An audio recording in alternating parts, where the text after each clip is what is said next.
Seorang wanita tanpa sengaja meneteskan setetes darah di gelangnya. Tak disangka di detik berikutnya ia masuk ke ruang misterius. Ruang itu bukan hanya memiliki sistem pertanian otomatis, tetapi juga memiliki air yang tak akan habis. Baru saat itulah wanita itu sadar dirinya memiliki ruang ajaib. Memanfaatkan saat keluarganya sedang keluar rumah, ia menekan tombol rahasia, lalu masuk ke ruang penyimpanan harta milik ayahnya. Tanpa ragu ia mengambil semua barang berharga, dan memasukkannya ke dalam ruang ajaibnya. Karena wanita itu berasal dari abad ke-21 dan terjatuh ke dalam dunia novel. Ia pun menyadari bahwa tokoh asli yang ia gantikan adalah sosok lemah, sering menjadi korban, bahkan ditindas oleh ayah dan ibu tiri, dan sekarang mereka hendak menipunya. Menyuruhnya ke desa dengan alasan menggantikan wanita licik, bahkan berbohong bahwa seluruh keluarga akan segera diasingkan. Namun wanita itu tahu, mereka hanya ingin mengalihkan warisan sang ibu, agar mereka bisa hidup enak bertiga. Mengingat dirinya kini memiliki gelang ajaib yang bisa menyimpan segalanya, ia pun memutuskan untuk mengangkut semua harta ke ruang itu, dan membawanya pergi ke daerah terpencil. Maka ia pura-pura setuju untuk ke desa, namun meminta uang biaya hidup sebesar $10.000.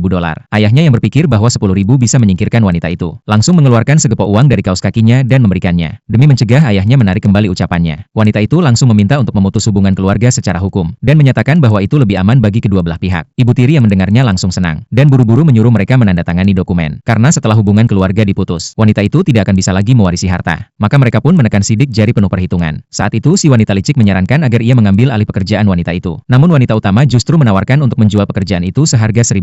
Ayahnya yang mendengarnya langsung marah besar. Namun wanita itu segera memanggil paman ketiga untuk menjadi saksi, karena merasa bersalah. Ayahnya akhirnya setuju. Lalu mereka pun menyelesaikan semua dokumen peralihan pekerjaan. Saat ibu tiri dan wanita licik sedang senang, wanita itu langsung memberitahu kepala bagian bahwa pekerjaan tidak jadi dialihkan. Ia bahkan mengunjungi kepala bagian secara langsung, dan menjual pekerjaannya dengan harga $1.500. Setelah semua urusan selesai, ayah dan keluarganya pun pergi membawa sebagian harta. Begitu mereka pergi, wanita itu langsung masuk ke ruang penyimpanan, dan memasukkan semua perhiasan, peralatan, bahkan TV ke dalam ruang ajaibnya. Saat ia pergi ke toko untuk membeli benih tanaman, ia sengaja membiarkan waktu cukup bagi pencuri untuk masuk ke rumah, karena ia tahu ibu tiri akan menyuruh orang untuk mencuri, tepat seperti di kehidupan sebelumnya. Setelah kembali, ia masuk ke ruang ajaib dengan benih tanaman. Dalam sekejap semua tanah terolah otomatis, bahkan lubang tanam sudah siap. Begitu ia klik tombol tanam, benih langsung tumbuh menjadi sayuran siap panen. Lebih mengejutkan lagi, anak bebek yang baru dibelinya langsung tumbuh besar setelah minum air dari ruang ajaib. Di sisi lain, beberapa pencuri telah masuk ke rumah dengan kunci. Namun begitu masuk, mereka semua terdiam, karena rumah itu sudah kosong total. Mereka pun mulai menggeledah seluruh ruangan, tetapi tetap tidak menemukan apa-apa. 1 jam kemudian, wanita itu keluar dari ruang ajaib, dan mendapati pintu rumah sudah dibobol. Ia langsung berteriak, ada pencuri. Petugas kepolisian pun segera datang. Wanita itu mengatakan rumahnya dibobol, dan para tetangga memberikan kesaksian, bahwa mereka memang melihat orang asing keluar masuk semalam. Akhirnya polisi mengklasifikasikan kejadian sebagai kasus pencurian. Namun wanita merasa itu belum cukup. Ia pun berbohong bahwa buku keluarga,